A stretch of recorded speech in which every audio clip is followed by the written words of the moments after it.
Quand tu mintes des NFT, quand tu achètes des tokens, t'es pas à l'abri d'un rug, t'es pas à l'abri. En fait, le risque zéro existe nulle part. On va avoir tendance à l'accepter quand plus de monde l'accepte. Aujourd'hui, tu vas dire, ah ouais, moi j'ai un peu peur d'aller là-dessus parce que bah, je suis tout seul. Mais si tout le monde l'utilise, tu vas dire, bon bah c'est normal, tout le monde l'utilise.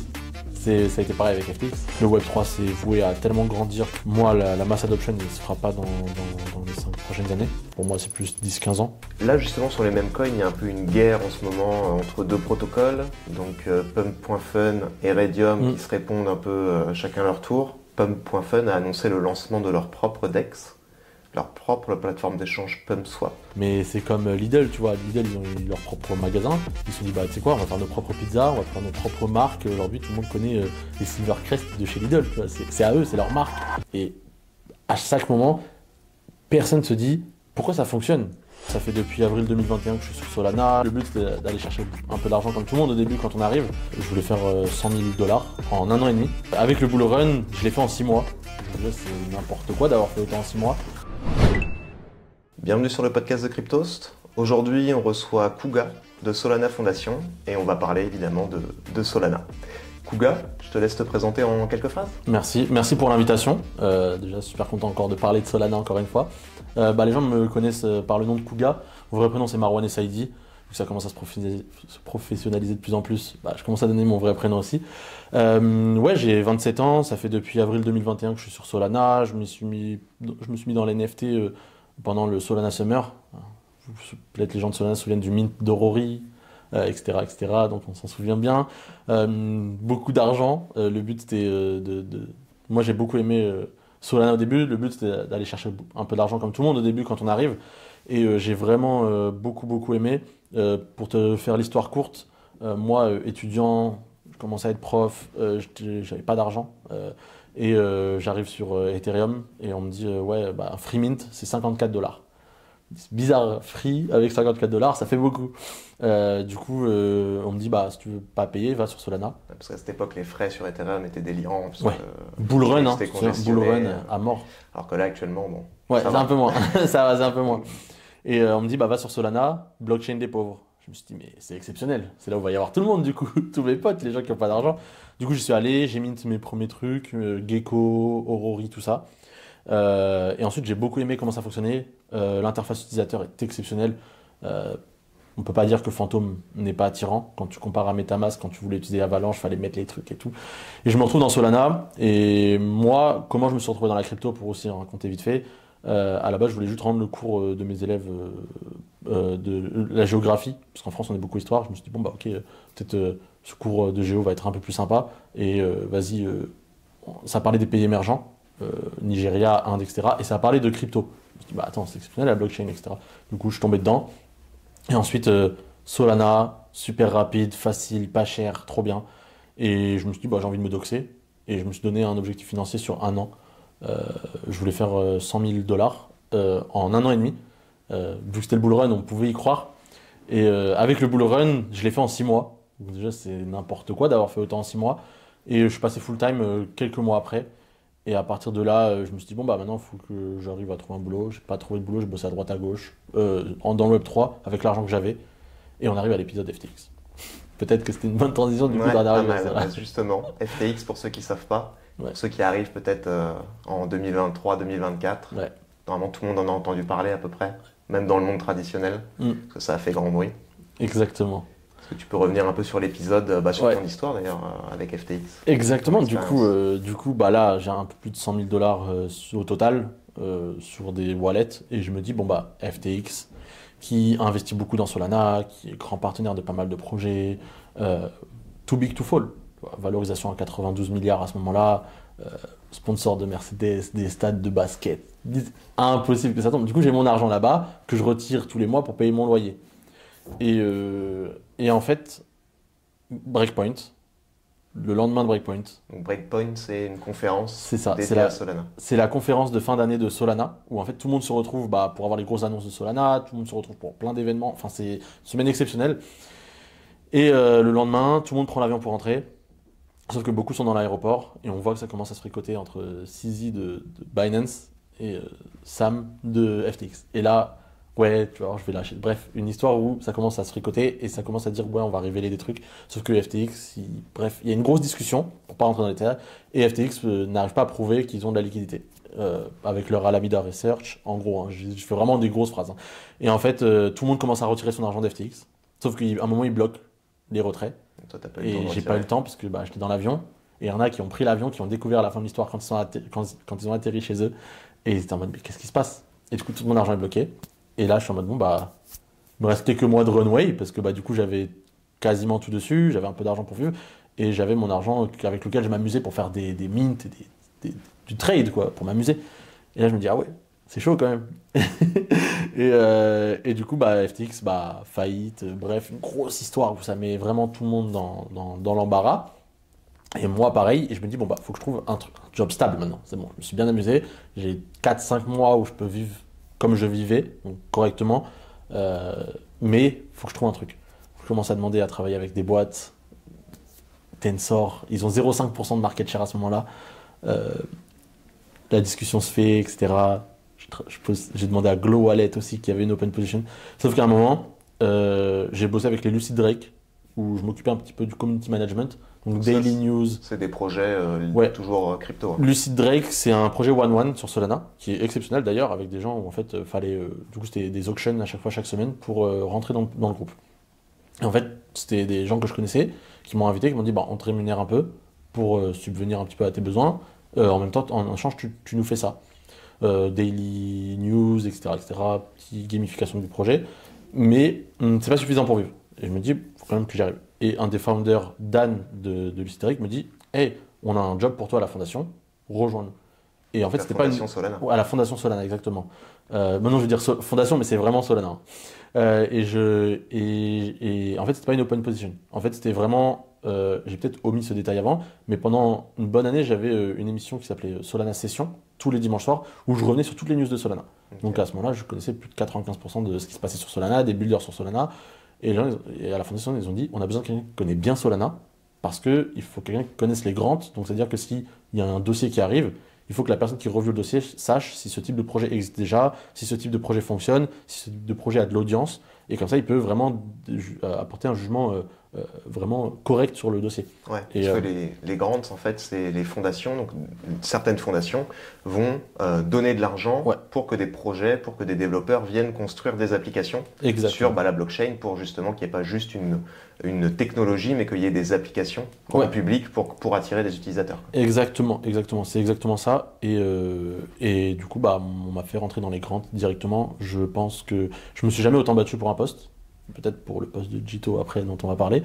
Mais je me suis jamais autant battu pour un poste parce que pour moi, travailler à la fondation, c'était un but, le plus grand but possible. Tu vois, genre, moi qui suis un utilisateur, je suis pas un Solana Maxi parce que tu vois, quand on va parler d'autres blockchains, j'arrive à être pertinent sur ce que je dis et avoir un peu de recul.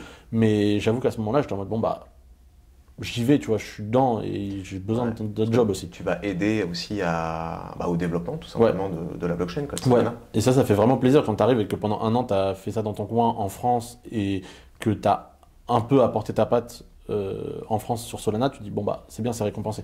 Et à partir Comment de là- est-ce qu'ils t'ont découvert sur Solana Session? Parce que c'était en français ou en anglais? C'était quand en t'es français et j'ai commencé à transitionner vers l'anglais en invitant des projets par-ci par-là. Mais c'était vraiment que français au début. Et franchement, ça faisait des bonnes stats hein, pour le lancement du début jusqu'à la fin. On faisait entre 150 et 100, entre 50 et 150 viewers sur En Twitch. direct, quoi. En sur direct. C'était sur Twitch. Et je trouve que c'est exceptionnel, tu vois, pour une chaîne Twitch qui se lance tous les dimanches soirs, on avait notre truc. Et c'est surtout des gens de la communauté The Diggers, parce que j'avais aussi du coup une présence assez importante là-bas. Donc beaucoup de gens venaient, leur rendez-vous du dimanche soir, des informations. C'était un peu comme ça, c'était news sur les NFT, news dans l'écosystème, présentation d'un projet, et ensuite un guest. Et à la fin, le guest était mis en avant. Et ça, c'était cool. Et ça, c'était en quelle année? 2022. Ouais, parce qu'en plus 2022, et t'as continué jusqu'en?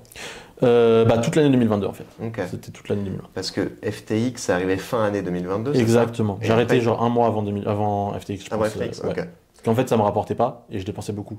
Donc, même avec 150 viewers, il n'y avait pas le temps que tu arrives à voir la chaîne pour les abonnements. Puis, c'était cool d'avoir quelques abonnements, mais j'en ai pas fait beaucoup. Et l'argent que j'ai gagné, je les ai donnés au graphiste et la personne qui était le truc avec moi. Donc, ouais. Ok. Ouais, parce que post-FTX, il y a eu une grosse période, on va dire, compliquée. Ouais, pour Solana du coup. Exactement. Du coup, toi, tu l'as vécu de l'intérieur, directement à la fondation.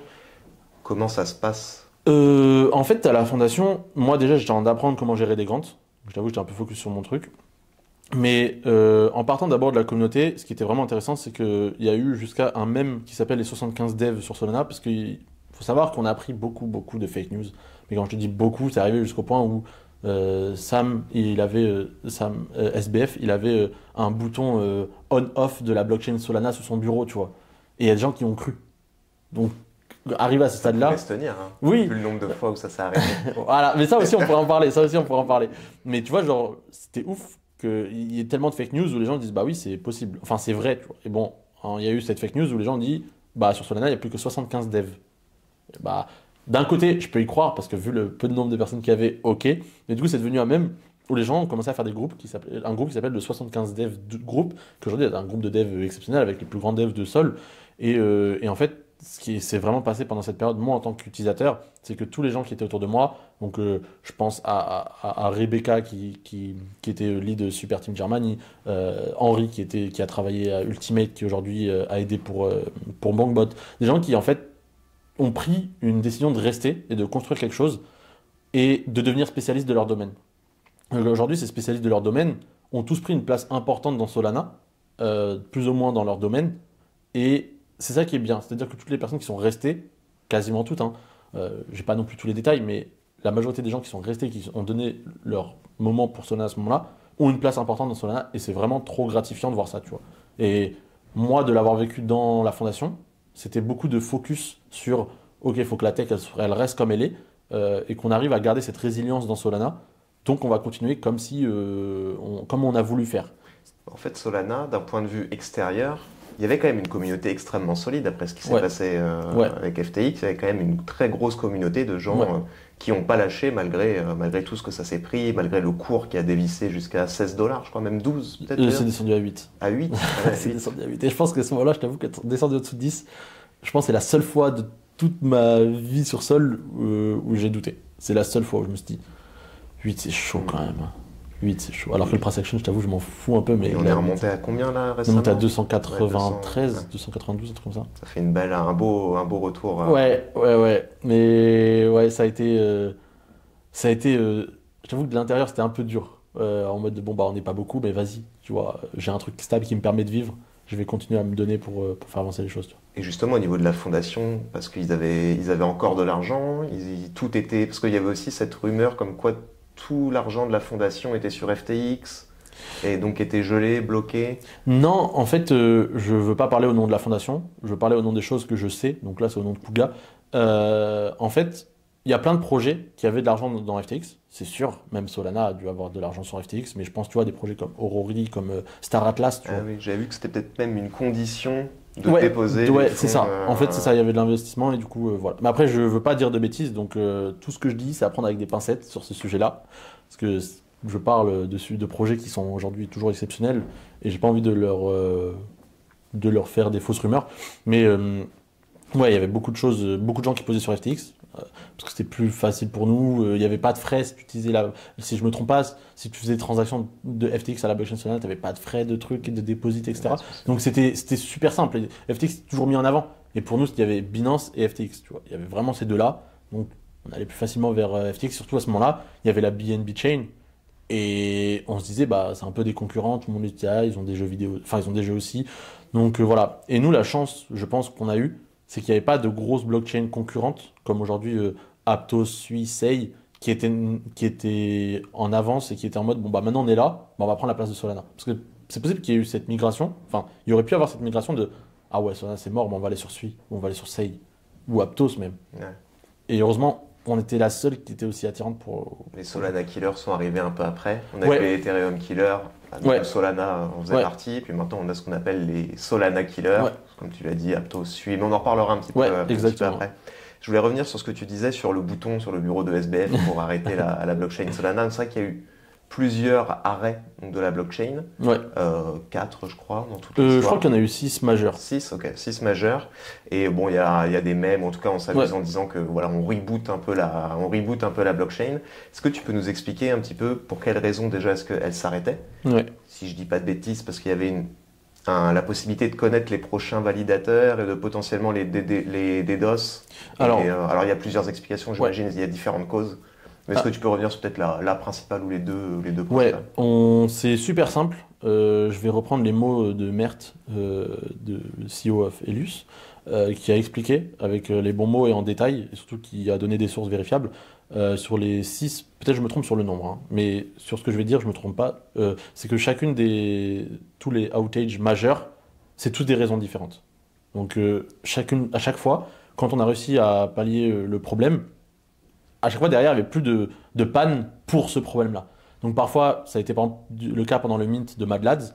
Ils ont dû décaler au lendemain parce qu'il y a eu du DDoS. Parfois, c'était parce qu'il y avait trop d'activité sur la chain. C'était à chaque fois des raisons différentes. Et c'est pour ça qu'aujourd'hui, on arrive à un stade où c'est difficile de trouver une raison pour la mettre en panne parce qu'on a suffisamment de sécurité ou d'infra pour la faire fonctionner. Et on le voit aujourd'hui avec Pump.Fun, tu vois. Tu fais tourner des tokens qui montent à je sais pas combien de market cap, comme le Trump ou le Libra, on pourra en reparler aussi après, qui font fonctionner la chain. Je t'assure que tu fais ça 1 ou 2 ans avant. Pour nous, c'est une première. Elle tombe en panne aussi. La dernière qui est tombée, c'était en avril 2023. Ou 2023-2024, je sais plus. 23, je pense. Ouais, je pense que c'était 2023, ouais. Ouais, c'était 2023 parce qu'après en 2024, j'étais avec M2. Donc oui, 2023. Et j'étais en mode, ok, bon bah, c'était. T'apprends de tes erreurs, ils t'apprennent de leurs erreurs. C'est ça. Et aujourd'hui, ouais, du coup, il n'y a pas de panne. Ça fonctionne et puis bah voilà. Et on entend parler de FireDancer alors depuis quelques temps, qui justement est... Alors est-ce que tu peux déjà nous expliquer ce que c'est? C'est pour objectif d'éviter justement qu'il y ait d'autres pannes sur le réseau, ou en tout cas de limiter les risques? En fait, oui aussi, ça c'est une raison aussi, mais la raison principale c'est d'avoir le plus de TPS possible, parce que en fait, faut savoir que Solana accueille Visa sur peut permettre à Visa de faire des transactions dessus, donc il faut une infrastructure qui est capable de faire beaucoup de TPS. Et c'est important aussi pour les gros projets. C'est-à-dire que si demain on veut aller attaquer le retail et avoir toute la France qui l'utilise, tu peux pas te permettre de rester à 1000 TPS, c'est impossible. Donc il faut avoir cette infrastructure, même si elle est trop grande pour le moment, c'est pas possible d'avoir cette infrastructure pas assez forte pour les grosses boîtes. Il faut leur dire, bah voilà, si vous arrivez, tout est déjà prêt. Donc c'est pour ça que FireDancer est là, pour pas les soucis de ok, bah maintenant Visa vient, Shopify vient, Discord vient, c'est des projets qui sont avec Solana, qui sont en mode bon ok, bah maintenant ça fonctionne. On peut l'utiliser n'importe quand, n'importe quel moment. Moi, mon avis dessus, personnellement, c'est que je trouve que c'est trop hypé par le retail, par les personnes lambda, par les utilisateurs, parce que ça changera rien à leur vie. En ce moment, tu peux utiliser Solana, faire utiliser au maximum que tu veux, toutes tes transactions vont passer aujourd'hui. Tu vois. Donc c'est quoi le max en TPS sur... Si je me trompe pas, on est à un peu plus de 4000 TPS, mais on est aux alentours de 1000 true TPS. Donc ça aussi, ça a été une fake news pendant une période. Les gens disaient oui, 70% des transactions sur Solana sont des fails, mais en gros, je suis pas un tech, donc voilà. Il y a des transactions qui se font par des bots en avance pour que ta transaction fonctionne correctement, si je me trompe pas. Donc c'est-à-dire qu'elle fait un test. Hop, la transaction elle passe, bon bah elle s'annule, donc elle est fail, mais la tienne elle passe derrière, tu vois. Donc c'est pour ça qu'on parle de TPS et de true TPS. Donc le true TPS, les vrais TPS des utilisateurs c'est 1000, et les TPS en ce moment c'est 4000. TPS c'est transactions par seconde, pour ceux qui n'auraient pas la signification. Et ok, parce que donc FireDancer ça pourrait permettre ça, donc augmenter drastiquement. On a une idée du nombre de TPS que ça pourrait permettre? Le but c'est d'être à 1 million de TPS, et je crois que sur leur bêta, ils sont à 700 000. Si je dis pas de bêtises. Et moi, je voulais parler aussi de ce qu'on appelle les network extensions. Du coup, si avec FireDancer, tu arrives à atteindre presque le million de transactions par seconde, quel est l'intérêt de faire des network extensions? Moi, si j'ai bien compris, c'est qu'il va y avoir certains projets qui vont avoir des spécificités vraiment...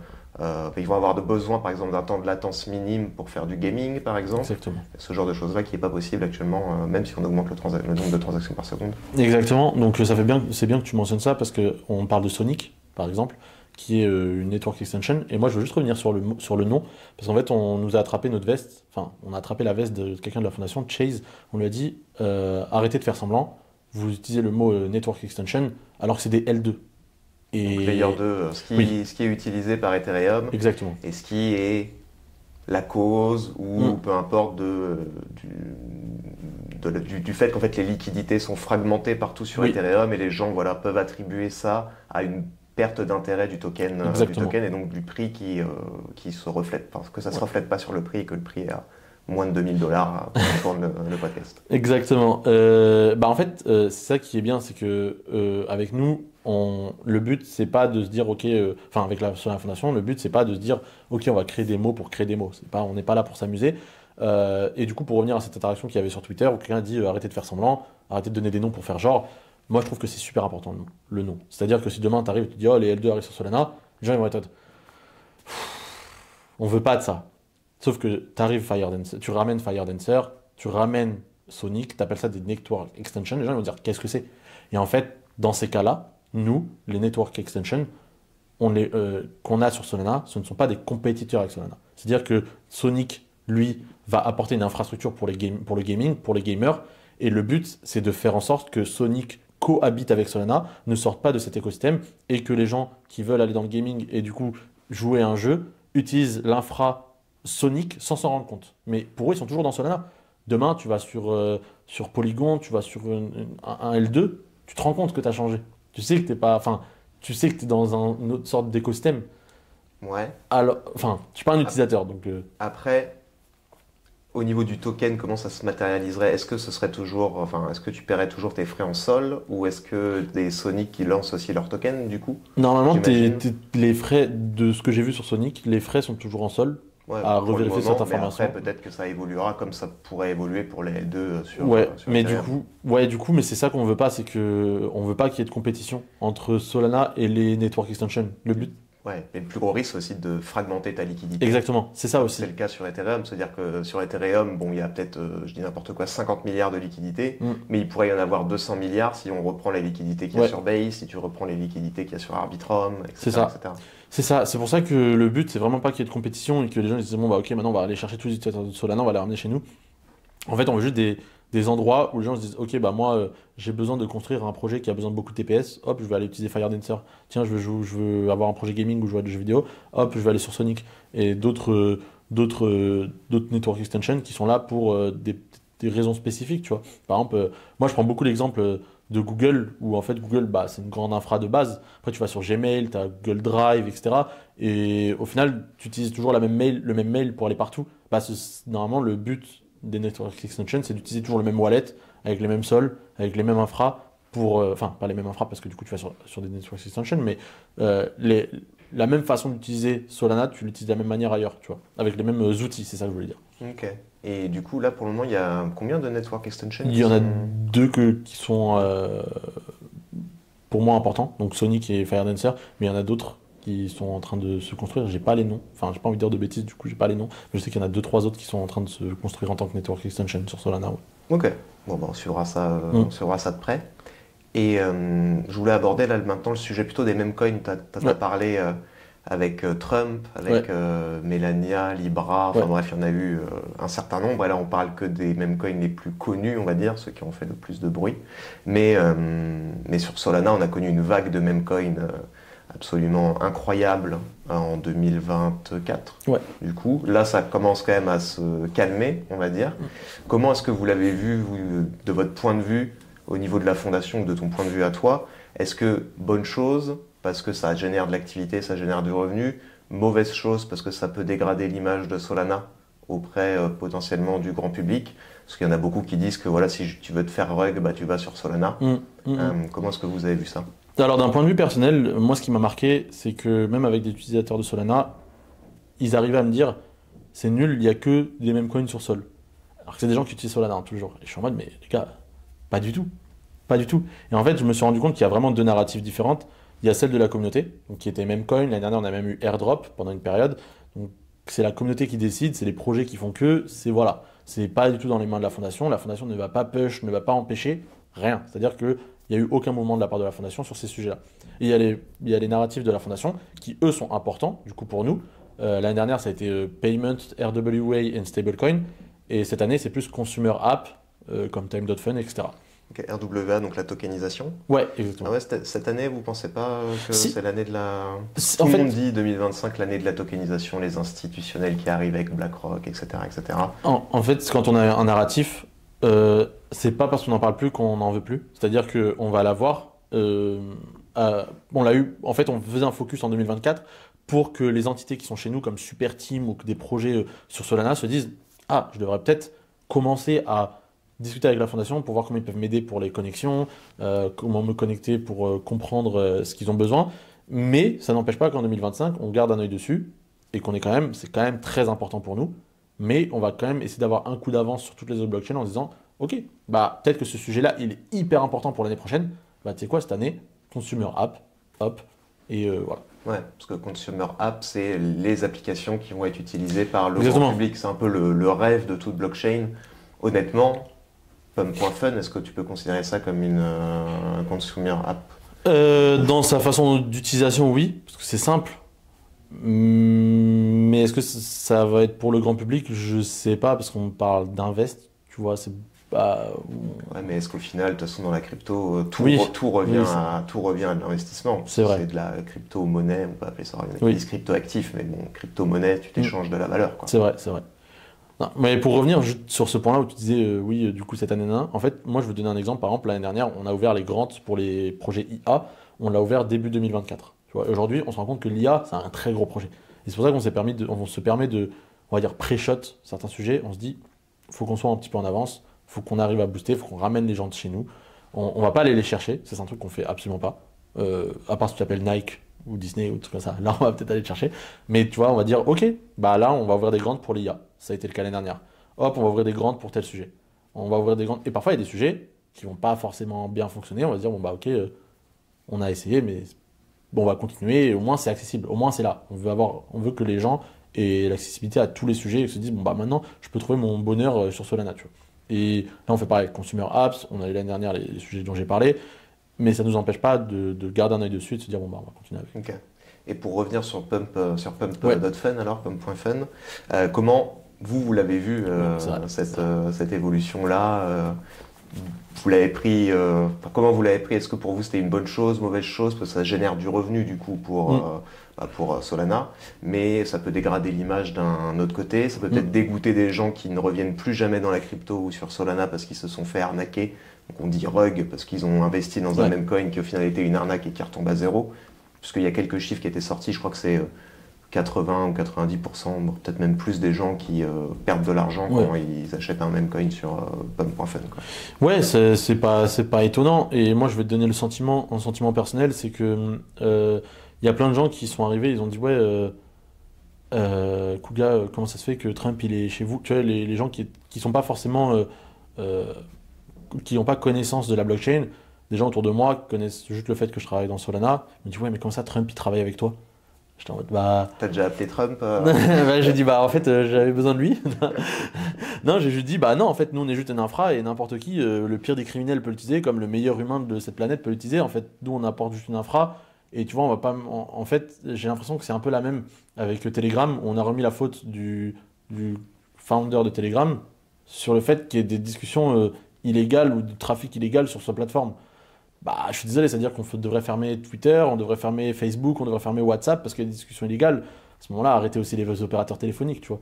Nous, on est juste une infra et c'est ça que ça a donné une mauvaise image, mauvaise image pour les gens politisés à ce moment-là.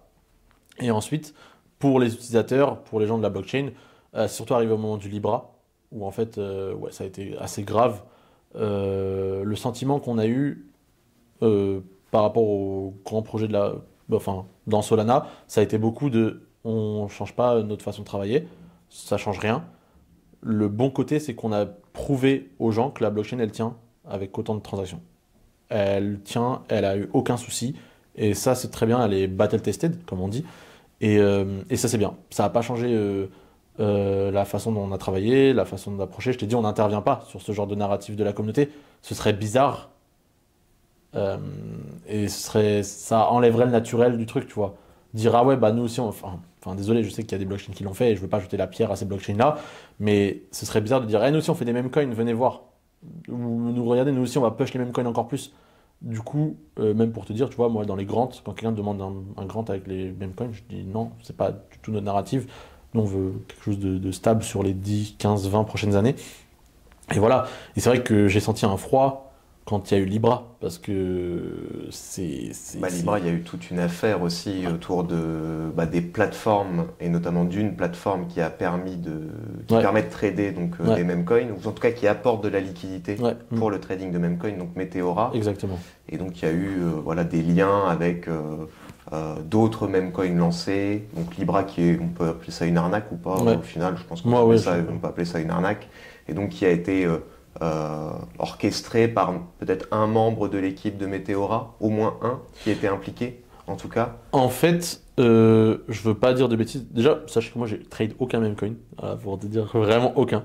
Moi je sais qu'il a été, enfin, je veux pas diffamer ou quoi que ce soit, mais il y a des gens qui ont dit qu'il était impliqué de par le fait de screen de discussion, sauf qu'en fait c'était il n'était pas vraiment au courant, les discussions n'étaient pas vraiment par rapport à lui, il était juste dans le groupe. Il y a des gens qui sont arrivés qui. En fait, il y a eu un mélange de plein de trucs, du coup, je sais pas c'est quoi la vraie version, parce qu'il y a même des gens qui ont dit, ouais, regardez, en 2017, il a été arrêté parce qu'il a fait des scams. Sauf qu'en fait, c'était c'était une autre personne qui avait le même nom et même prénom que lui. Du coup, les gens ont dit, bah regardez, encore une fois, il refait quelque chose, sauf que c'est pas lui. Et du coup, pour ne pas faire de mal à l'image de Meteora et donc à Jupiter, il a préféré step down pour calmer tout ça.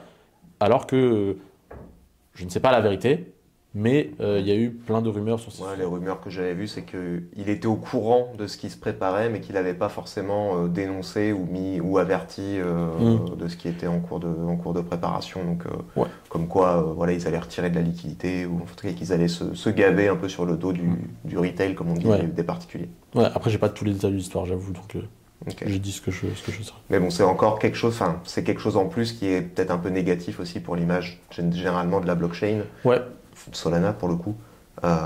Mais vous, de toute façon, vous n'intervenez pas du tout dans la fondation là-dessus. C'est les affaires des projets. Ouais. C'est avec la justice si jamais ça ira en justice. Ouais. Et c'est eux qui. Nous, on reste l'infra. On veut juste apporter quelque chose d'accessible à tout le monde, quoi. Et d'ailleurs, justement, vous avez déjà été interrogé par les autorités, alors en rapport avec pas forcément cette arnaque-là, mais par rapport à d'autres arnaques qu'il y a pu avoir sur Solana. Des fois, on vous interroge aucune idée. Moi, je t'avoue que vu que je suis contractuel, du coup, je suis pas à plein temps, je suis pas employé, j'ai pas accès à tout.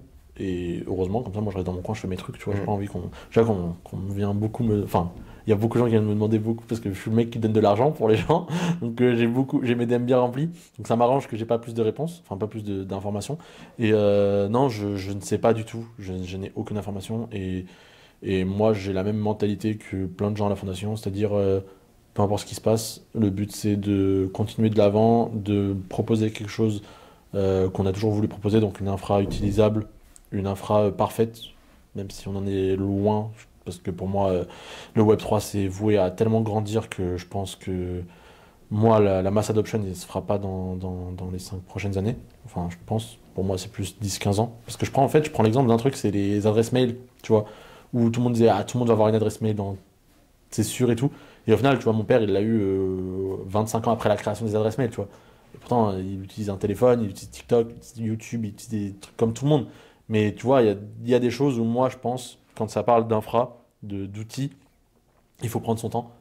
Et c'est ce qu'on est en train de faire avec Solana, c'est-à-dire être sûr qu'on est sur tous les fronts de la meilleure manière pour avancer correctement. Tu vois. Et ce qui a aussi attiré pas mal le grand public, c'est les bots sur Telegram, et notamment les bots de trading. Tu parlais tout à l'heure de BonkBot. Il y a eu quoi, BananaBot, enfin il y en a eu plein des bots. Ça, c'était une stratégie de la part de la fondation? Non. Ou pas du tout, c'est des développeurs indépendants qui ont lancé ça Pas du tout, au contraire, moi j'ai juste un pote à moi, Henri, qui a travaillé chez eux dans la com et le marketing de BonkBot. Exceptionnel. L'équipe est trop forte. Je me permets de les encenser parce que quand tu connais l'équipe et quand tu sais de la manière dont ils travaillent et qu'elle est sérieuse, c'est trop bien. Et ils ont peut-être eu la meilleure soirée Breakpoint à Singapour, donc voilà. Mais non, en vrai, non, c'est pas du tout de la fondation. Et au contraire, Telegram Bot aujourd'hui avec Ton, etc., nous, on va même pas sur ce marché-là, tu vois. Là, justement, sur les mêmes coins, il y a un peu une guerre en ce moment entre deux protocoles, donc Pump.fun et Raydium qui se répondent un peu chacun leur tour. Parce que Pump.fun, donc, qui est une plateforme qui permet de lancer un meme coin pour n'importe qui de manière très simple. On dépose une image, on dépose un peu de liquidité, donc un petit peu de sol, et on peut lancer un meme coin comme ça. Et eux, ils utilisaient donc Raydium, un DEX, pour pouvoir permettre de faire ces échanges. Et donc Pump.fun a annoncé le lancement de leur propre DEX, leur propre plateforme d'échange PumpSwap, si je dis pas de bêtises. Et Raydium a répondu en lançant leur propre plateforme de memecoin, donc de création de memecoin. Comment est-ce que vous voyez ça? Vous trouvez que trouve que c'est une concurrence saine? Est-ce qu'il y a un risque de voir peut-être les utilisateurs perdus, ou peut-être un risque en termes de perte de revenus pour le réseau, pour Solana? En fait, d'un point de vue personnel, déjà pour moi, c'est une concurrence saine. À partir du moment où tu n'arrives pas en mettant des bâtons dans les roues dans l'autre, c'est lui, tu arrives, tu veux devenir indépendant sur ta liquidité, tu veux devenir un peu indépendant sur plein de sujets. Moi, je peux prendre un exemple nul, hein, mais c'est comme Lidl, tu vois. Lidl, ils ont eu leur propre magasin. Ils se sont dit, bah, tu sais quoi, on va faire nos propres pizzas, on va faire nos propres marques. Aujourd'hui, tout le monde connaît les Silvercrest de chez Lidl, tu vois. C'est à eux, c'est leur marque. Personne n'a dit, oh non, ils vont plus avoir de Dyson ou ne plus avoir de je sais pas quoi chez eux. Parce qu'ils se sont dit, bah voilà, on va le faire nous-mêmes. Donc je pense que c'est pareil, où en fait, ils se disent, bon, bah, nous aussi, on veut gérer notre propre truc. Et je pense aussi, il y a aussi cette chose où, quand une narrative commence à perdre son rythme, il faut se dire, ouais, je me tourne vers quoi? Même si tu as beaucoup, beaucoup d'argent, faut se dire, maintenant, je fais quoi avec cet argent? Qu'est-ce que je peux faire pour continuer à générer de l'argent? Qu'est-ce que je peux faire pour avoir plus d'utilisateurs? Faut prendre une direction. Ils ont décidé de prendre cette direction, bah, tant mieux. Ils ont d'autres concurrents sur le marché. Ils ont Raydium, ils ont Orca, ils ont d'autres. Tu peux pas Enfin, pour moi, c'est sain tant que tu vas pas vraiment dire, ok, maintenant Raydium c'est vraiment nul, on n'en veut plus, ou faire des fake news pour couler l'autre. Leur but, c'est pas de couler l'autre, c'est de se dire, bah nous aussi, on vous a aidé pendant un moment de prendre une part de marché, bah nous, on veut faire d'autres propres trucs. Voilà. Puis vous, si vous voulez faire des mêmes coins, soit fallait le faire avant, soit maintenant faites-le. On va pas se battre avec vous. Il y en a plein des pump.fun qui ont essayé de se faire. Parce que maintenant, c'est le meilleur qui gagne, c'est le meilleur qui reste en vie. Voilà. Et pour moi, c'est sain tant qu'il n'y a pas de. Tant que ça n'a pas pour but de détruire l'autre, tu Ouais. Ouais. Après, c'est vrai ils se sont dit tout simplement que s'ils lançaient leur propre plateforme d'échange décentralisée, donc leur DEX, ils gagnaient aussi en plus les frais de transaction là-dessus. Exactement. Et donc, Ouais, c'est sûr. On peut pas. Enfin, on peut pas en vouloir à quelqu'un de se dire je vais être encore plus indépendant sur ce que je fais. Je peux pas dire ouais bah ils sont nuls, ils auraient dû garder Raydium. Ah non. En plus surtout que Raydium, pour moi c'est là où j'ai l'impression que tout le monde, tous les nouveaux entrants de Solana vont faire leur première transaction et on voit que c'est toujours eux quand il y a une sorte de vague de newcomers, de nouveaux entrants, le volume de Raydium il explose d'un coup. Tu vois, et pourtant il pourrait y avoir des volumes comme Jupiter qui devraient exploser.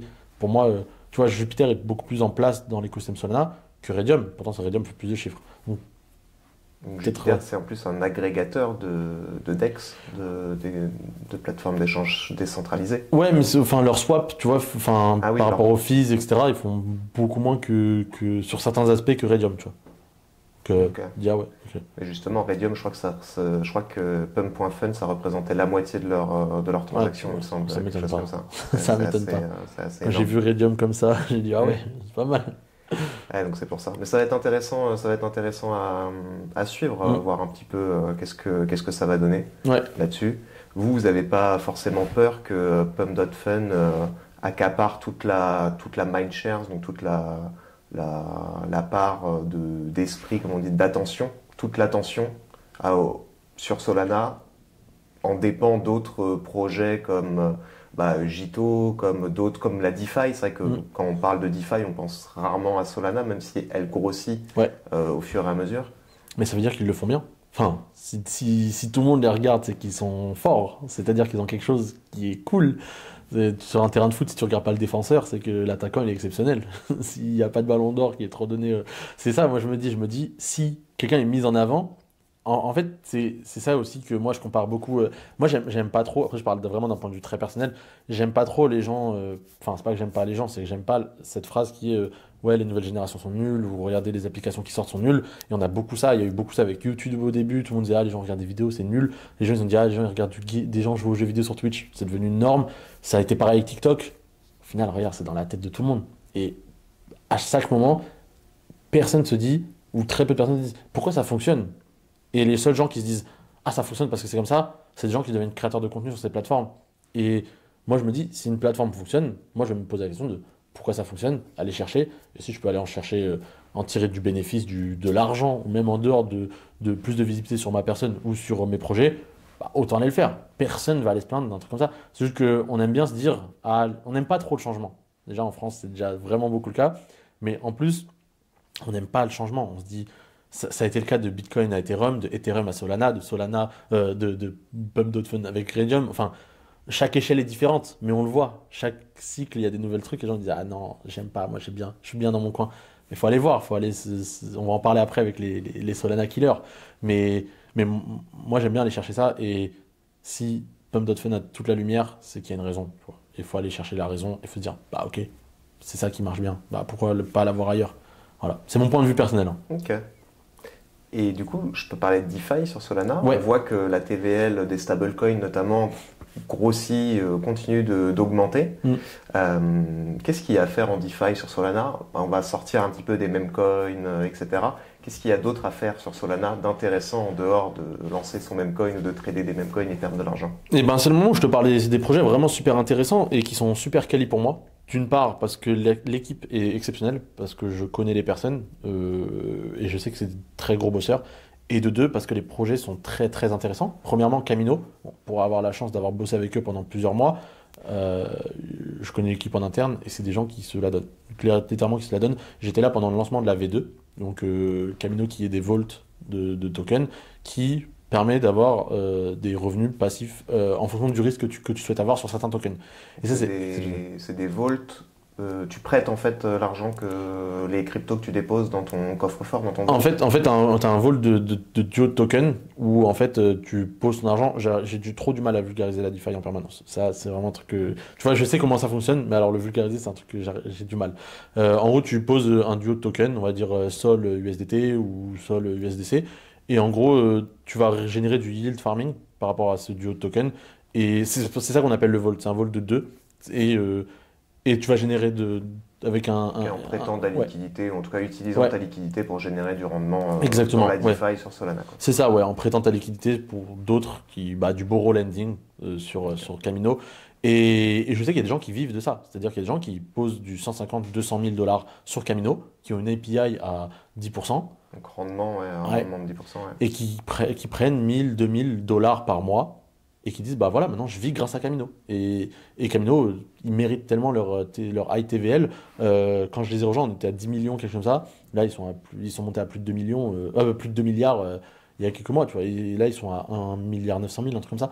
Donc, ils méritent. Moi, je trouve déjà, même leur taf est exceptionnel. Je vais parler de deux autres projets. Je vais faire très rapidement, comme ça, je prends pas de 50 minutes. Il y a Lulo. C'est une interface très facile pour n'importe qui vient de commencer sur Solana. Tu viens, t'as que quelques choix. Un API normal, un API sur un token choisi et un boost d'API. Et tu poses. Lulo, ouais, ça s'appelle ? Ouais, c'est la meilleure. Visuellement et en termes de compréhension, c'est la plus simple. Voilà.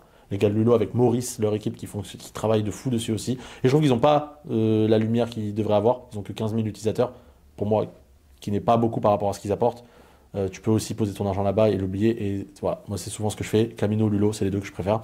Ou sinon, quand je veux avoir plus du LST, du liquid staking, c'est Jito. On en reviendra aussi après dessus. Et le dernier qui est beaucoup stablecoin, qui s'appelle Perena, donc qui est littéralement du yield farming sur du stablecoin, sur tout type de stablecoin. Donc Perena qui est co-foundé par Anna Yuan, Head of Stablecoin, qui était ancienne Head of Stablecoin à la fondation. Donc quelqu'un à qui on peut donner du crédit sur ces sujets, tu vois. Et qui aujourd'hui a fait une très grosse levée de fonds. Je ne saurais pas te dire le chiffre parce que j'en ai plusieurs qui avaient en tête, mais je suis pas sûr. Et qui a un projet assez solide. Vraiment, vraiment, l'interface est vraiment cool, avec un design que j'aime beaucoup. qui est fait par Shina, une amie à moi aussi. Tous mes amis. C'était la head of stablecoin de chez Solana Foundation. Exactement. Donc c'est elle qui avait réussi à attirer PayPal, le PYUSD, le stablecoin de PayPal sur Solana. En fait, ils ont bossé à plusieurs avec Josh Fried qui est dans Payment et maintenant, enfin qui a Sheraz, qui sont tous qui travaillent un petit peu dans le stablecoin, Payment et commerce. Ils ont attiré du coup le PYUSD, je crois. Et comment est-ce que tu attires PayPal sur Solana? Parce que j'avais vu qu'il y avait quand même que vous aviez payé PayPal, ou alors de quelle manière est-ce que ça s'est mis en place? J'ai pas les détails, mais tu les attires avec un token qui s'appelle le token extension. Donc on a le token SPL sur Solana, mais aujourd'hui tu veux avoir un token SPL, bah tu vas donner une limite finie de token. Alors tu peux revenir sur token SPL? Ouais, bah je vais revenir dessus. Donc le SPL, c'est tu veux créer un token, donc n'importe lequel, tu vas l'appeler, on va l'appeler Cryptost, on va l'appeler le CT. Crypto Twitter comme par hasard, mais voilà, le CT, tu vas me donner une supply finie et tu vas faire un TGE, je sais pas si tu peux l'appeler comme ça, mais tu vas créer tes tokens petit à petit, tu vas les mint et du coup tu as une supply finie. Et il y a plein de trucs que tu peux pas faire, comme déléguer tes tokens à une autorité différente, tu peux pas mint plus si tu as donné la supply max, il y a plein de trucs que tu peux pas faire. Et du coup tu es un peu limité dans la fonctionnalité du token, même si aujourd'hui c'est suffisant pour la plupart des gens qui l'utilisent, mais dans le futur pour moi, un token SPL, c'est pas pérenne dans les 10 prochaines années. Donc aujourd'hui, on a créé le token extension et je m'en suis rendu compte quand je l'ai vu. Et avec un token extension, c'est les mêmes aspects qu'un token SPL, mais avec les aspects aussi d'un NFT. Un NFT, tu peux le burn, tu peux le mint, tu peux le déléguer, tu peux tout faire avec un NFT. Et aujourd'hui, tu mixes ces deux aspects et ça donne un token extension où tu peux tout faire avec ton token, c'est-à-dire que si tu as une supply de 1000, bah demain tu dis ah non, j'en veux 2000. Hop, tu peux en miner 2000 de plus. Et tu en as besoin pour avoir des tokens PYUSD pour PayPal. Et surtout, ce qui est vraiment cool, c'est que tu as des aspects aussi différents qui sont. Tu peux avoir des tokens qui sont disponibles que pendant 10 jours. C'est des aspects en plus qu'aujourd'hui tu te dis, bon, on n'a pas forcément besoin, c'est pas intéressant. Mais dans le futur, il y a des projets qui vont peut-être se dire, c'est pas mal d'avoir des tokens. Mais en tant qu'utilisateur, ça peut pas te faire un peu peur en te disant que du jour au lendemain, il y a un projet qui peut doubler la supply, qui peut en burner autant qu'il veut. Ça existe déjà avec les stablecoins en soi. Et c'est un peu pour ça que ça a été créé. Et tu le fais aussi avec le risque de le savoir. Quand tu mets des NFT, quand tu achètes des tokens, t'es pas à l'abri d'un rug, t'es pas à l'abri. En fait, le risque zéro existe nulle part. C'est juste que on va avoir tendance à l'accepter quand plus de monde l'accepte. Aujourd'hui, tu te dis, ah ouais, moi j'ai un peu peur d'aller là-dessus parce que je suis tout seul, je sais pas, j'ai peur qu'on me rug, j'ai peur qu'on m'arnaque ou quoi que ce soit. Mais si tout le monde l'utilise, tu vas dire, bon bah c'est normal, si tout le monde l'utilise. Ça a été pareil avec FTX, tout le monde l'a utilisé jusqu'au moment où le risque est arrivé. Et là, tout le monde est un peu en mode, les sexes, j'avoue que... alors que... C'est juste que tu vois pas forcément le risque quand on te l'apporte avec un bon œil et en mode tout le monde est en mode bah tout le monde l'utilise, je vais l'utiliser aussi. Tu vois. Ok. Et donc PayPal est rémunéré de cette manière-là? Alors j'en ai aucune idée sur les détails. Vraiment, je ne sais pas du tout. Je sais juste que eux utilisent le token extension. Si je ne dis pas de bêtises, mais je suis quasiment sûr qu'ils utilisent le token extension pour que ça facilite vraiment leur travail dessus. Mais alors, les détails de comment ils ont attiré, j'en ai aucune idée. Et le PYUSD, tu sais s'il est intégré déjà dans Camino ou dans d'autres, dans tous les protocoles de DeFi? Il est disponible sur Perena, il est disponible sur Camino. C'est normal. C'est disponible. Et du coup, vous avez réussi à attirer PayPal, mais tout à l'heure, tu parlais de Spotify. De Discord, Shopify. De Shopify et Discord. Oui, pardon. Du coup, ces marques, ces entreprises-là qui sont venues vous voir, ou c'est vous qui êtes allé les voir spécifiquement en leur proposant des choses que tu disais que vous n'y alliez pas, sauf sur les très grosses... Ouais, je sais que souvent... après, moi, je ne vais pas parler au nom de la fondation parce que j'ai aucun détail là-dessus. Je sais que quand j'ai entendu des discussions de gens pendant des events ou quoi, ils disaient oui, bon, bah, en fait, on va vers ces projets pour faire des tests un petit peu, pour voir est-ce qu'on est capable d'attirer des utilisateurs lambda, est-ce qu'on est capable de faire des transactions sans avoir trop de friction.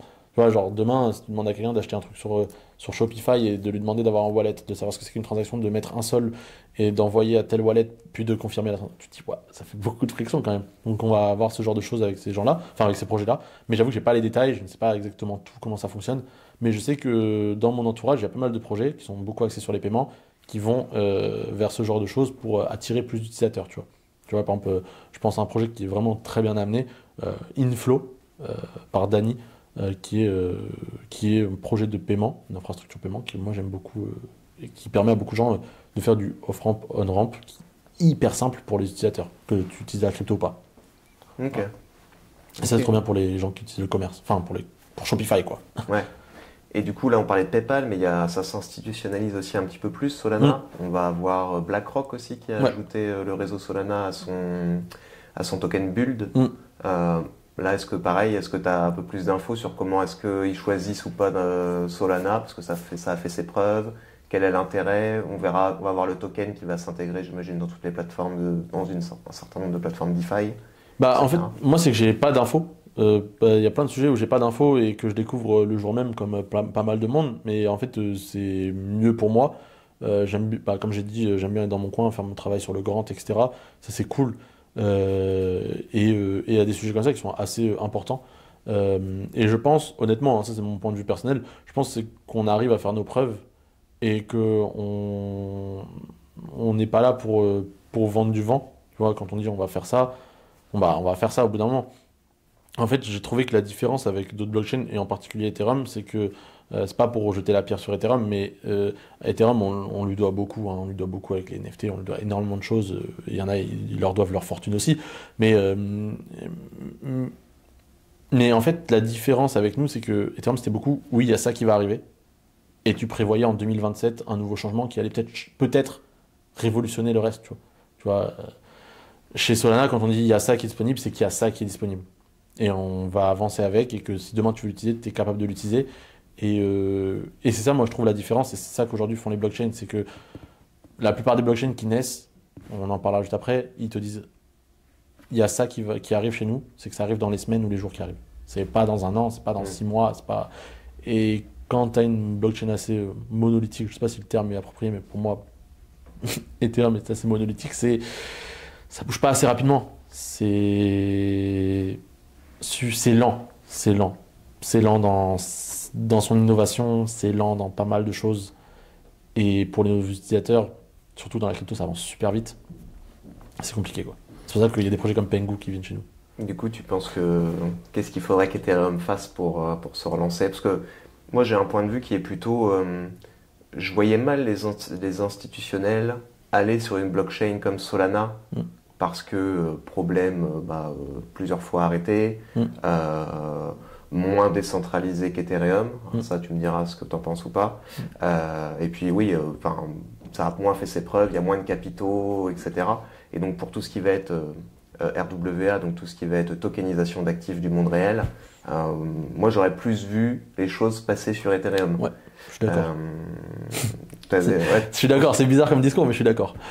J'espère que tu as 5 heures devant toi. Non, parce que c'est un sujet assez intéressant, c'est que en fait la différence avec Ethereum et Solana, c'est que Ethereum a voulu beaucoup rester décentralisé, beaucoup. On a beaucoup cette approche cyberpunk des utilisateurs qui sont un peu contre le gouvernement, etc. On a beaucoup. En fait, les gens de Bitcoin qui sont allés vers Ethereum, c'est un peu les OG, les vrais, tu vois, qui sont arrivés, décentralisation, c'est mon wallet, c'est moi, je suis contre, je fais ce que je veux, personne ne me dira quoi faire, c'est un peu, pas de l'anarchie, mais tu vois, un peu ce mood-là. Ça va faire hérisser les bitcoins maximalistes qui disent que Ethereum est totalement centralisé.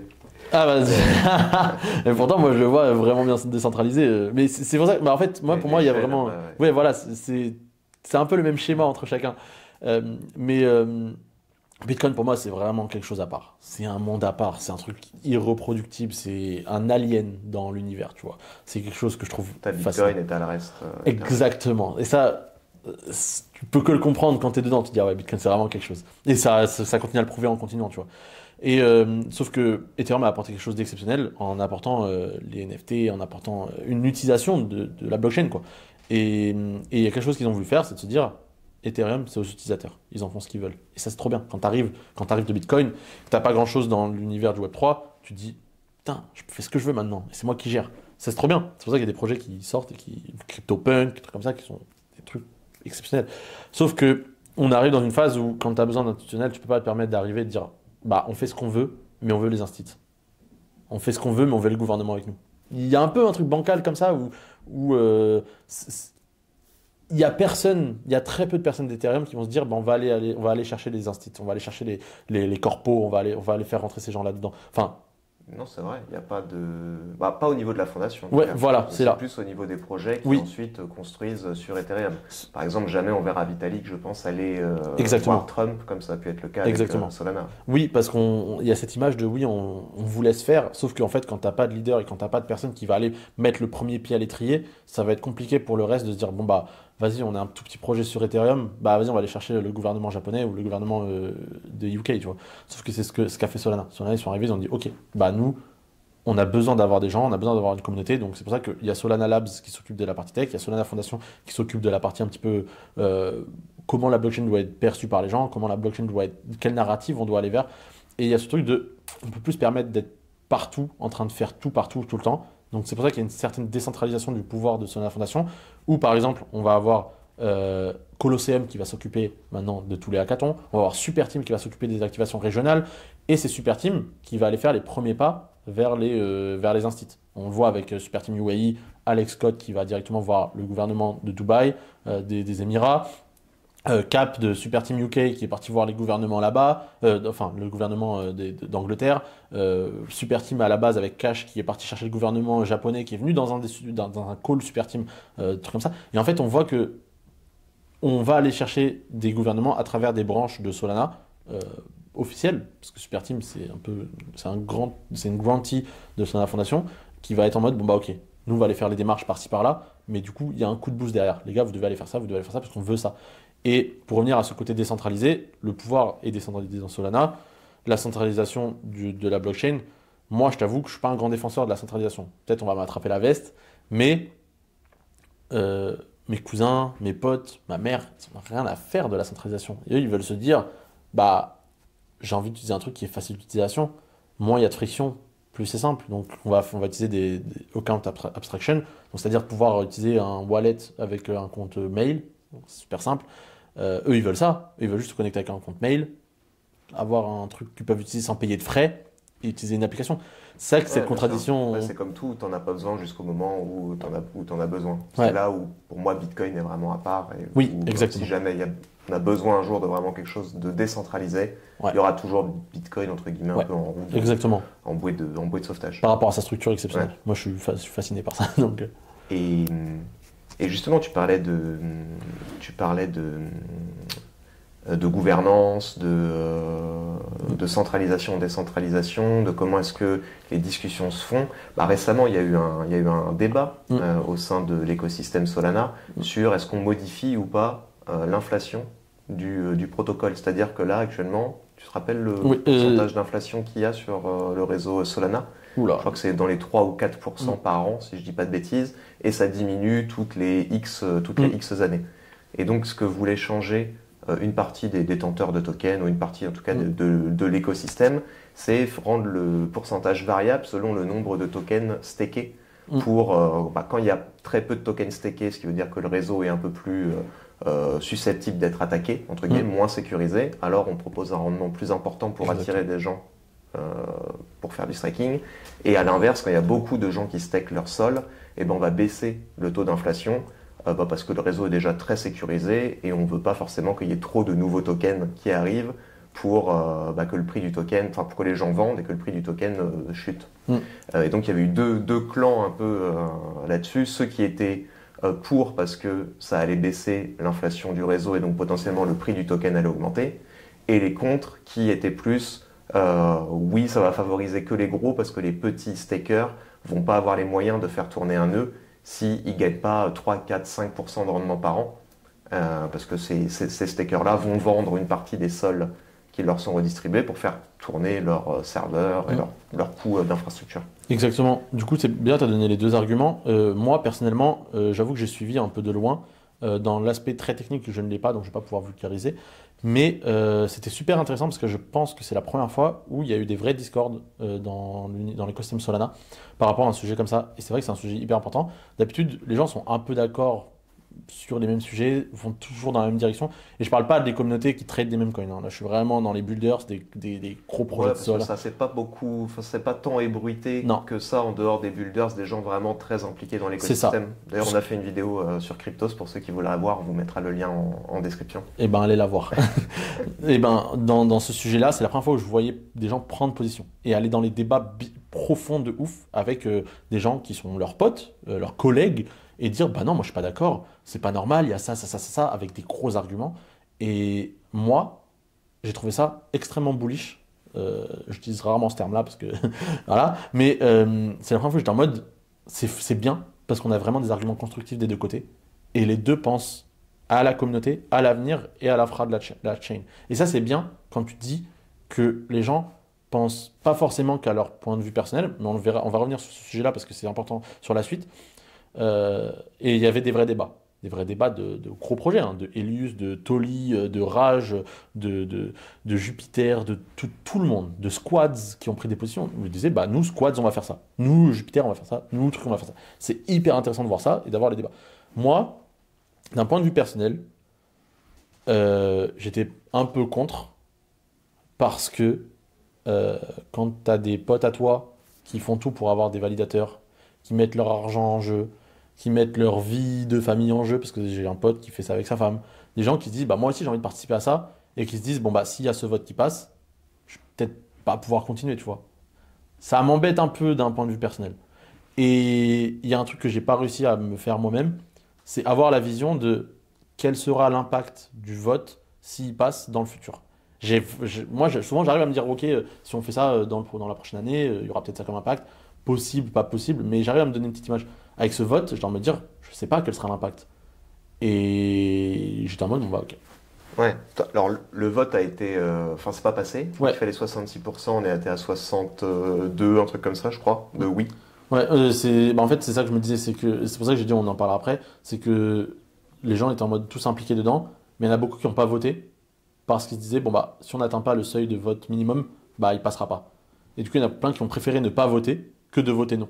Comme ça, ils se disent, bah, peut-être qu'il y a plus de oui que de non, mais si le vote passe pas, bah, le non, il passe catégoriquement, tu vois. Et donc, il y a beaucoup de gens qui ont pensé à eux, à ne pas voter, et je peux les comprendre, mais je peux aussi comprendre les gens qui disent, ça se fait pas de pas voter. Parce qu'on est censé être ensemble et au moins donner tous notre avis, tu vois. Donc, les deux côtés, je comprends les deux côtés à fond. Ok. Ouais, il y avait aussi l'argument de, aussi, pour les contre, qui était, bah, là au moins on sait l'inflation tous les ans, on Mm. sait exactement quelle est Ouais. l'inflation. Pour les investisseurs, c'est sûr, ça Ouais. va pas bouger. Alors que là, si on a un truc inflationniste, enfin non, pas inflationniste, mais qui bouge tout le temps selon Ouais. le pourcentage de tokens stakés, bah, pour les investisseurs, c'est moins rassurant qu'un Bitcoin où on sait que tous les 4 ans, Ouais. le nombre de Bitcoin minés va diviser par 2. Peut-être que c'est ça aussi qui cause du tort à Ethereum, dont la supply varie selon l'utilisation de la chaîne. Mm. Et donc, plus la chaîne est utilisée, plus il y a des tokens qui sont brûlés, moins donc il y a de tokens en circulation, Bah, etc. dans tous les cas, moi, je pense que dans tous les cas, ce sera cool de voir s'il y a des futurs votes sur ces sujets ou pas. Ouais, Ouais. ça va être intéressant à suivre parce que je pense qu'on n'en restera pas, Non. restera pas là a priori. Non, il y a beaucoup plus de monde qui commence à utiliser Solana et à la regarder de près ou de loin. Et je pense que on sera dans pas mal de débats ou de dramas ou peu importe. Mais ouais. Et tu as parlé de Jito Oui. il y a quelques minutes. Est-ce que tu peux revenir un petit peu sur ce que c'est? Tu as parlé de LST, mais est-ce que tu peux revenir un petit peu sur ce que c'est et sur l'intérêt d'avoir ça sur Solana en fait? Ouais, alors Jito, c'est un protocole DeFi qui s'utilise sur la base du MEV, Maximum Extraction Value. En gros, c'est des C'est ça. robots qui vont profiter de... C'est pas interdit, c'est juste qu'ils vont jouer un peu avec Ouais. les règles Ouais. et avec les spécificités de chaque protocole pour justement extraire un maximum de C'est valeur ça. des utilisateurs. Sur Ethereum, c'est le cas, mais sur Ethereum, pour que ce soit intéressant de le faire, il faut quand même que ce soit sur des transactions assez grosses. Mm. Parce que pour pouvoir faire ce qu'ils font, il faut que leur transaction passe avant la vôtre. Donc Ouais. ils vont mettre énormément de frais pour que les validateurs soient incentivés, soient incités à prendre votre transaction et à l'inscrire avant l'autre, parce qu'ils vont gagner plus de frais. Donc logiquement, ils vont aller prendre les transactions qui leur font gagner le plus de frais. C'est ça, ouais. Ouais, bah, j'aime bien l'explication, je la reprendrai cette fois-ci. Parce qu'à chaque fois, quand j'essaie de faire une explication, je suis. C'est pas exact à 100%, mais c'est grossier, mais bon, ça permet Ouais, mais ça permet de comprendre. Ça permet clairement de De toute comprendre. façon, on a fait un article aussi sur Cryptost, on vous le mettra en description de la vidéo, si jamais vous voulez approfondir. Allez approfondir parce que c'est vraiment intéressant. Et non, même la Et DeFi. c'est un des problèmes aussi qui est deux fois soulevé sur Solana, c'est que vu que les frais sont extrêmement faibles, et ben en fait, il y a beaucoup de bots qui en profitent pour faire de la MEV et pour extraire de la valeur, même sur des petites transactions de quelques centaines, voire milliers de dollars, parce que bah, en fait, c'est profitable à partir de très peu, Ouais, de c'est ça. très peu, quoi. Mais ouais, c'est exactement ça. Mais du coup, bah, Jito lead le domaine. En fait, Jito est arrivé, très simple d'utilisation. Et en fait, pourquoi utiliser Jito? Parce que vous êtes rewardé juste en holdant du Jito Sol. Donc, c'est le liquid staking. Donc, c'est-à-dire que vous faites du stacking en gardant vos tokens dans vos toilettes. Donc, en ayant de la liquidité, quoi. Qu'on peut réutiliser pour la faire Exactement. travailler, etc. Exactement. Et ça, c'est vraiment, vraiment bien. Et c'est pour ça que moi, je veux juste revenir sur Jito rapidement, parce que Jito, c'est quand même. Ouais, j'allais revenir dessus, justement. En quoi Ok. Jito, il aide à se protéger de la, Oh, donc de pardon. la MEV? Non, en fait, c'est eux le protocole MEV. C'est-à-dire Ah, que c'est eux le c'est eux protocole. qui, ouais, c'est eux qui extraient c'est eux D'accord, les petits ok, robots. j'avais pas compris. Ah, C'est ok, eux les d'accord. petits robots qui. Ou en tout cas, les gens peuvent utiliser. Ils proposent de l'infra aussi, Oui, ils Jito? proposent de Ouais. l'infra. T'as vraiment tout. Ça va du protocole MEV de base jusqu'au du type routeur. Donc, c'est-à-dire, en gros, une petite infra où ça donne des petits tips en fonction du nombre d'utilisation, des trucs, des fees, etc. Donc, non, par rapport à ce sujet-là, Jito prend vraiment toute l'image de ce sujet-là. Et du coup, ouais, il reward les utilisateurs qui hold du Jito Sol, du coup, du liquid staking. Et ça, c'est vraiment cool. Et Jito est vraiment leader là-dedans. Le truc, c'est que c'est tellement un sujet pointu. Tout le monde connaît Jito. Tout le monde est en mode ouais, je connais Jito. Mais quand tu demandes à quelqu'un, tu peux m'expliquer. C'est pas facile à faire. Et surtout, disons, à la base, il n'y avait pas de communauté Jito. Quand tu connais Jupiter, à la base, Jupiter, c'est juste un swap, un agrégateur de swapping, etc. Mais il n'y a pas de communauté non plus. Pourtant, Jupiter a une communauté aujourd'hui. Et aujourd'hui, bah, pour revenir sur Jito, il y a eu leur airdrop Jito il y a un an. Un an? Ouais, ça devait être ça. C'était Peut-être 2023? même, ouais, peut-être même plutôt deux. Ah ouais, Ça ok. devait être 2023. Un bel Ouais. airdrop, je crois, Ouais. de mémoire. Ouais, bah, c'était pour la plupart des gens le plus gros airdrop parce qu'il rapportait beaucoup, alors que le deuxième plus gros airdrop, les deux premiers qui se tapent, c'est Jupiter et Jito, et toujours, ils se tapent tout le temps, mais avec amicalité, hein, c'est sain. Et Jito, du coup, ouais, leur gros problème, c'est qu'ils n'ont pas réussi à faire une communauté derrière. Du coup, c'est pour ça que je me permets d'en parler durant ce podcast. Jito a lancé des communautés. Il y en a 3 en Asie et il y en a une en Europe, du coup Jito Europa, dont je lead aujourd'hui Jito Europa depuis un mois. Et le but, c'est d'avoir cette communauté d'utilisateurs Jito avec des incentives, des rewards. Le but, c'est pas de prendre la place des super teams qui font un boulot exceptionnel. Et d'ailleurs, je suggère à tous les Français de joindre Super Team France, parce que le travail est exceptionnel. Et du coup, nous, c'est vraiment d'être derrière en mode ah, vous vous intéressez à la DeFi, vous vous intéressez à l'infra, bah venez, Jito va être là pour vous, on va vous aider, on va vous donner des initiatives, on va vous pousser à l'utiliser correctement, on va vous aider sur plein de sujets, etc., etc. Et du coup, il y a Jito Europa qui est lancé. Et on prend de la place un petit peu partout maintenant dans les super teams en Europe, mais aussi dans les communautés italiennes, etc. Ça a lancé que depuis un mois, donc c'est très intense pour moi en ce moment. Mais Jito Europa, pour ceux qui veulent suivre, ça va être vraiment, vraiment intéressant. Ah bon, on suivra ça avec attention. On Ouais. mettra les liens de toute façon, Ouais. pareil, en description du podcast. Ok. Et du coup, toi, avec ta position donc, en tant que comment est-ce Community qu'on va lead. appeler ça, Ouais. community lead, tu dois avoir passé aussi, alors avec tes deux postes en fait, Ouais. tu dois avoir passé un certain nombre de projets donc intéressants avec les grants aussi. Ouais.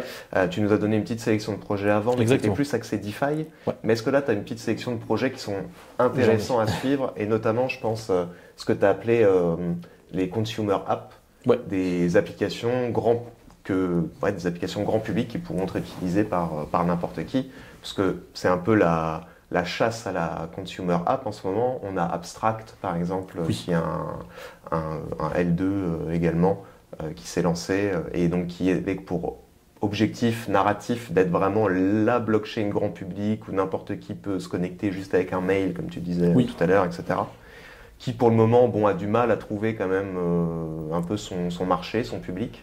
Ouais. Vous, c'est quoi toi les... Moi, je veux bien parler les juste de apps Abstract en intéressantes? 3 secondes. Vas-y. Mon ressenti dessus, parce que après, je crois qu'on parlera aussi des Solana Killers. Ouais, tout à fait. Abstract, J'ai été trop content quand ça s'est lancé. En mode, putain, c'est trop bien, l'interface est cool et tout, c'est trop cool. Genre, t'arrives, t'as ton petit profil, t'as des petits badges, t'as des succès. Et moi, j'aime trop la gamification. C'est une de mes spécialités. En fait, la gamification, j'ai bossé sur pas mal de gros projets sur la gamification et c'est vraiment ma spécialité. Et je vois les petits détails. Je me dis, trop bien, abstract, tu lances, t'as un petit succès, t'as ça, t'as un petit succès. Le seul gros problème, c'est quand j'ai voulu redeem mes succès, donc accepter mes succès, ils disent, il vous faut de l'argent sur les toilettes. Et là, je me suis dit, bon, bah, c'est mort. J'ai dit, j'aurais pu faire un swap, l'envoyer et prendre 10 balles, mettre 10 balles dessus et redeem. Je me suis dit, non, j'ai la flemme. Et je veux plus laisser. T'avais pas la possibilité d'acheter de la crypto en carte bleue directement J'avais pas envie. Ouais. En fait, je suis arrivé à un stade où j'en peux plus de ça. Où je me dis. En fait, je me dis, pour un truc aussi simple, si demain tu me dis, ouais, je dois acheter un petit personnage, je dois acheter un petit NFT ou quoi, ok. Là, c'est une raison. J'achète un truc, j'achète un truc. Là, un succès. Un succès, un truc où tu débloques en mode. Ah bah vous avez créé, vous avez participé à tel event, un petit succès, un petit badge. Je vais pas le payer le badge. Enfin. Oui, là, donc si tu parlais d'account abstraction tout à l'heure, l'un des avantages aussi de l'account abstraction, c'est que normalement, tu as la possibilité de ce qu'on appelle sponsoriser certaines transactions, c'est-à-dire qu'en fait c'est le protocole, le projet, l'application qui va payer les frais de transaction à ta place pour que justement tu n'aies pas de friction. Et c'est pour ça que moi je trouve ça exceptionnel de pouvoir faire ce genre de choses, jusqu'à arriver à ce mur-là. Je me dis, ah. Dommage. Mais du coup, je vais aller te parler des projets. Donc, le premier, pour moi, ça va être plein de trucs différents. Le premier, c'est Agridex. Donc, c'est un projet sur les RWA, basé sur des spéculations et investissements autour de tout ce qui est produits agricoles, donc blé, etc. Okay. Et c'est super facile d'accès, c'est super intéressant. L'équipe est trop cool. Ils ont acheté un bâtiment de coworking à Londres avec Super Team UK. Exceptionnel. Donc pour les gens qui veulent checker, Agridex, c'est trop bien. Et je précise juste que je n'ai aucun investissement dans aucun des projets que je mentionne. C'est plus simple. Je ne touche rien du tout. Chose non plus. Voilà. Voilà, parce qu'il découvre avec moi. Enfin, je découvre pendant que je lui dis. Le deuxième, c'est MetaDAO, parce qu'en fait, les DAO, c'est un peu les projets qu'on ne sait pas vraiment comment ça fonctionne. Les DAO, c'est toujours, ah ouais, ok, c'est une DAO, mais je fais quoi? Je peux rien faire, ça bouge pas. Et en fait, MetaDAO change un peu avec un sujet qui s'appelle la Futarchi. Où en fait là ça change vraiment. Moi je vous invite à aller regarder et à vous intéresser à ça si les DAO vous intéressent. C'est vraiment trop cool de voir que enfin les DAO c'est un sujet qui est sympa et qui permet d'avancer correctement dedans. Ensuite on a Solana ID, donc c'est identité on-chain et moi j'aime beaucoup parce que déjà les gars qui construisent ça sont des gros bosseurs et ils vont vers un sujet qui est hyper intéressant avec l'arrivée de l'IA qui est le Proof of Humanity. Donc pouvoir prouver que tu es un humain derrière un wallet, derrière un projet, derrière quoi que ce soit. Le projet le plus réputé, le plus connu, c'est WorldCoin avec Sam Altman derrière Tools of Humanity. Je crois que c'est la boîte derrière WorldCoin qui s'appelle maintenant World et qui est très avancée là-dedans. Ouais, et ben eux ils ont compris que le Proof of Humanity serait très très très très important dans le futur. Ouais, puisqu'ils développent un peu le poison et le vaccin entre guillemets. Exactement, c'est ça en fait. Ils disent OpenAI. Ouais. Et ils savent qu'il y a, et pour ceux qui veulent, moi je pense, honnêtement, personnellement, j'ai encore touché le micro, pardon, je pense personnellement que d'ici 10 ans, le sujet de Proof of Humanity sera un des trucs les plus importants. Où là où vous aurez vos ID, etc. Et je parle de ça parce que je sais que déjà à Dubaï, aux Émirats, tu peux déjà avoir ta carte d'identité en NFT. Ils ont même un ministère le ministre de l'économie, c'est aussi le ministre du métaverse, tu vois. Et on a eu la chance de le rencontrer durant un événement Super Team UAE là-bas. Le métaverse, c'est un peu moins à la mode. C'est un peu moins à la mode. Mais eux les utilisent pour avoir leur infrastructure du gouvernement. Donc tu vas aller faire tes papiers, tu peux le faire depuis ton ordinateur, depuis chez toi. Ça c'est cool. Enfin, en fait, il me l'a bien vendu. En fait, quand c'est un gouvernement qui le fait, ça a une autre saveur. Ouais. Vraiment... Je vois pas l'intérêt d'aller faire ça dans un métavers. Bah en fait, ça t'évite. En fait, c'est que tu parles avec une autre personne en visio. Pendant que tu fais tes papiers, il vérifie que c'est bien toi, il regarde bien que c'est bien toi, et du coup, tu as tout ça, mais du coup, il faut avoir les équipements qui vont avec. Mais du coup, c'est mieux que de faire papier. Bref, moi, il me l'a bien vendu. Ok. Voilà. Peut-être je suis tombé dedans. Voilà. Perena, on en a parlé plus tôt, donc stablecoin. Lulo, on en a parlé aussi un peu avant. Et moi, je vais parler de 3 sujets qui sont intéressants. 3 topics, plutôt 3 gros sujets.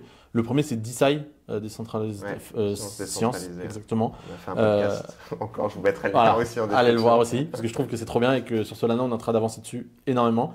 Il y a déjà eu une DAO de DeSci qui a trouvé un remède pour une maladie, déjà, avec les fonds qu'ils ont accumulés, ce qui est exceptionnel.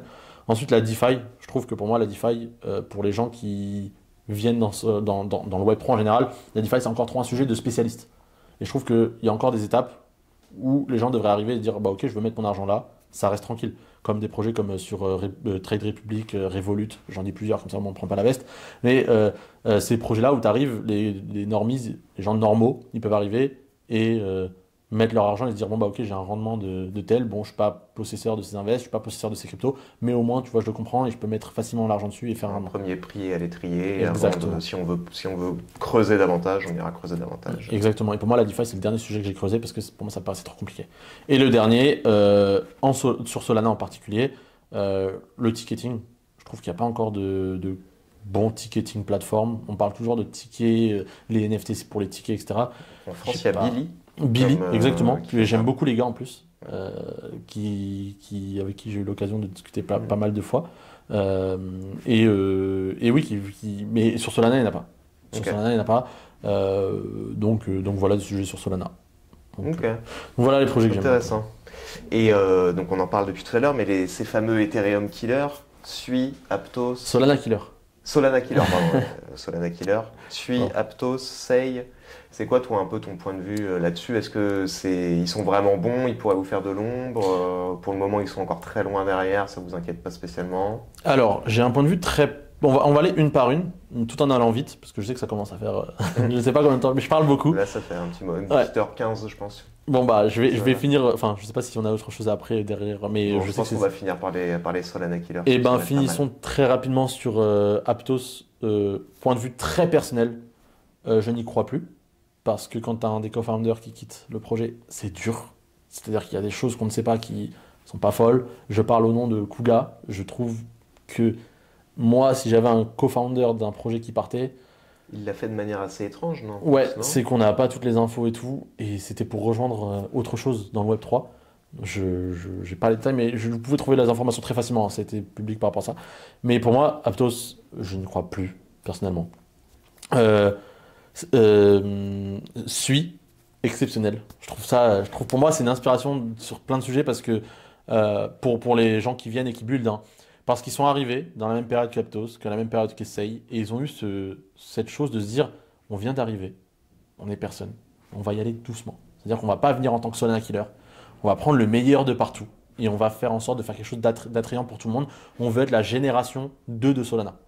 Après, ils ont quand même levé des centaines de millions Oui. de dollars de Oui, mémoire. mais en dehors de ça, la façon dont ils communiquent, la façon Ouais. dont ils gèrent les choses, c'est que par exemple, ils ont Sui Basecamp, qui est leur breakpoint, et il y a plein de gens de Solana qui sont allés qui ont dit c'était trop bien. C'était trop bien. Et pour moi, je trust les gens qui me disent, je fais confiance aux gens qui me disent, qui sont allés à des événements Solana, qui vont à un autre événement hors Solana qui est exceptionnel, c'est qu'il y a vraiment quelque chose. Donc j'étais en mode, ok, bah, ça m'intéresse. J'ai utilisé la blockchain et le fait de me dire, vous pouvez vous connecter avec votre compte Twitch pour avoir un wallet, je me dis, c'est trop bien. Du coup, j'ai pas eu à créer un truc, j'ai pas eu à avoir à storer encore une seed phrase ou je sais pas quoi pour avoir un compte sur Sui. Donc j'ai pu utiliser la blockchain. La communauté existe, elle est grandissante. Il n'y a pas encore autant de tools que sur Solana, mais pour moi, c'est vraiment prometteur. Sui est vraiment prometteur, je garde un œil dessus. Sui et Aptos, c'est des blockchains qui utilisent le langage Move, initialement utilisé par Diem, donc Libra, le projet de Facebook à la base. Oui, c'est ça, Ouais. exactement. Du coup, Du coup, il y a déjà une base de développeurs aussi assez Ouais, importante. de c'est mémoire. Ouais. c'est ça, et c'est pour ça que moi je le trouve très prometteur. Sui, il y a plein de gens à qui j'en parle depuis plus d'un an maintenant, et ils me disent ah ouais, c'est pas mal, franchement c'est pas mal, même par rapport au prix qui est pas cher. Moi, c'est une des très rares cryptos que je garde dans mon paquet, tu vois. Et j'aime beaucoup leur mentalité. Et la dernière, Sei, qui au début était un peu dans la même vibe que Aptos. Oui, on va arriver, on va tout détruire. Regardez, on fait des NFT.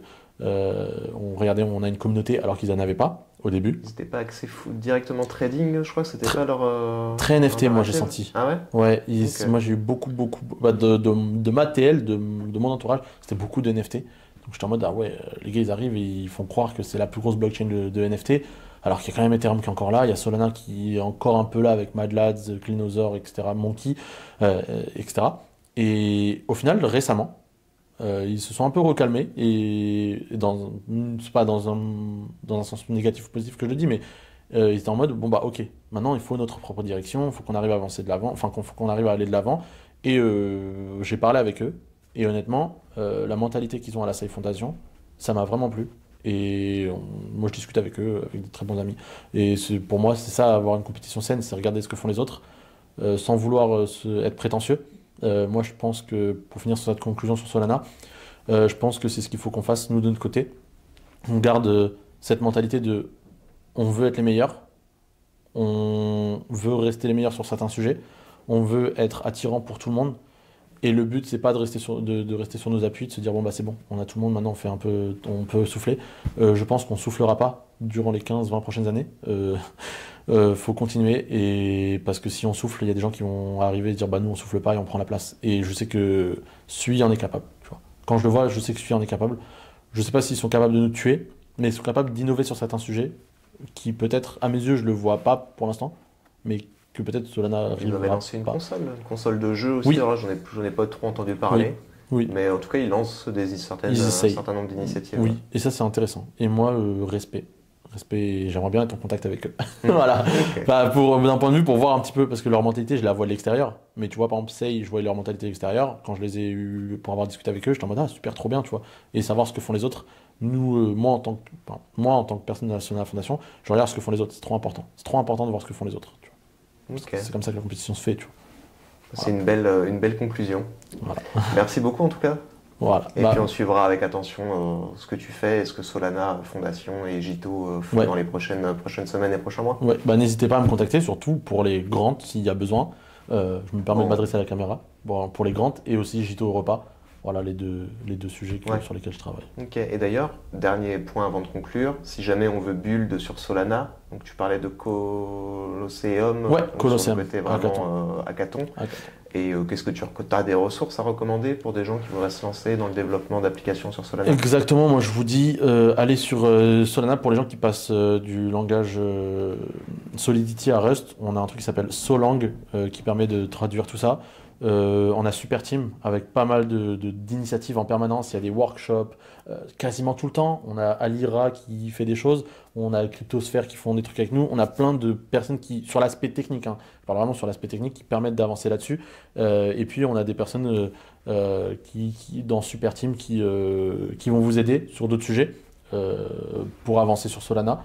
Et puis moi c'était un plaisir aussi de venir dans Cryptost. J'espère avoir répondu à plein de questions. Et puis n'hésitez pas à checker Cryptos parce que ça fait un moment que les gars sont là, ils font un boulot formidable. Merci beaucoup. De toute façon, on mettra tous les liens en description, donc n'hésitez pas à aller les consulter. Voilà. Merci. Merci à toi. Salut, ciao.